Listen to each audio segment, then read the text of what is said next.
problems on. Just life is good.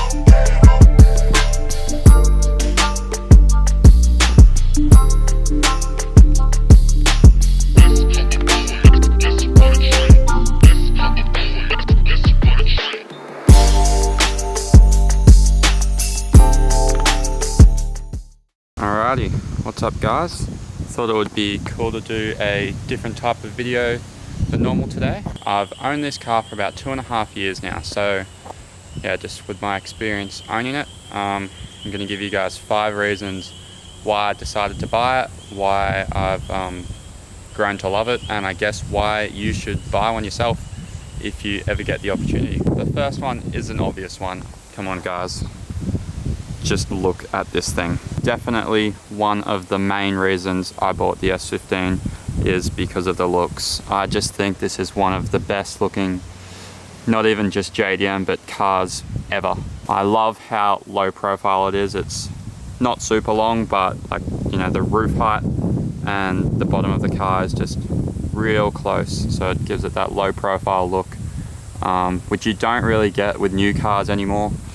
With all the safety regulations and stuff, they just don't make cars like this anymore. And it's just such a timeless look. Like, this car is 21 years old now, and it really doesn't look like it at all. I think that Nissan just absolutely killed the design of this.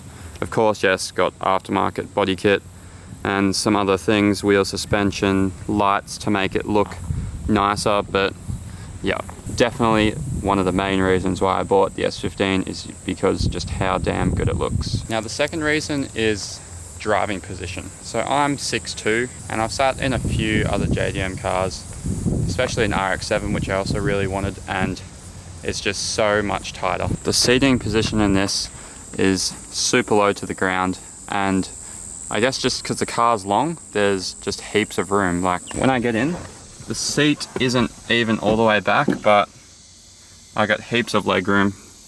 The wheel could be a little bit more forward. There's no forward back adjustment because, you know, I'm sitting sort of far back, but it's comfy still. There is no hope of getting someone behind me while I'm driving, but I guess if the passenger wants to sit forward, you could still fit 3 people. And the other thing is headroom. I can fit in here with a helmet perfectly fine. I have heard the sunroof drops the roof, I don't know, a fair bit, and people my height, their head is like super close to the roof, and you'd struggle to be in here comfortably with a helmet. So if you're tall, keep that in mind and probably get the non-sunroof version. Now while we're in here, let's go to number 3 of why you should buy an S15, and that is the interior. I'm honestly barely stretching when I say this is probably like my favorite interior on any car. We've got this super nice dash, which is like some sort of leathery type of material. It's not leather, but this doesn't crack like all the old S13s and S14s you see. They always have cracking issues. So this dash is very nice. Super nice steering wheel. This is from the JDM version because it's got a nice looking airbag and side pieces, so I chucked this in. Still an OEM S15 part if you're in the Japanese version. And lo and behold, 2 cup holders. Don't really get in the way when you're shifting. And yeah, they hold your drink super good, which is, I know heaps of old JDM cars also don't have this. So that is a massive bonus. The only non-standard things in here really are, oh, well, there's a gauge there, which is usually just an air vent in the center as well. Aftermarket head unit and a shift knob. Essentially everything else is standard in here, and there's just heaps of little details that just really make it, like the factory black roof lining. This is a GT model, so I've got chrome door handles and these metal pedals. I love these AC vents. They're on a few other Nissans, I think. Particularly, I know they come in the 35 GDR. They are super cool. You've got center glove box, little bits of storage in the side, as well as these big pockets each side in the back. Super simple, but such a nice gauge cluster in my opinion. And of course the Sylvia logo on the dash so that the passenger knows exactly what they're getting into. Now, reason number 4 is, I can't really show you, I gotta try and explain it, but it's just the feeling you get driving this thing, the vibe you get. If you guys don't know, I had a Golf R before this, and it was fast, but honestly I found it boring. You could be doing 200 k's an hour, no joke, one finger on the wheel, and you're just chilling. Like, it was just too boring, even though it's fast. This, although now it's way faster than the Golf, originally when I had it, and it definitely wasn't as fast as the Golf, it felt faster, and it was just way more fun. The old JDM cars, you hear all the wind, the rattling, it's just a much more raw experience, and I think it is more enjoyable in a way, but definitely just more fun, more thrilling, which is really what you're chasing out of a performance car. But it's not just that.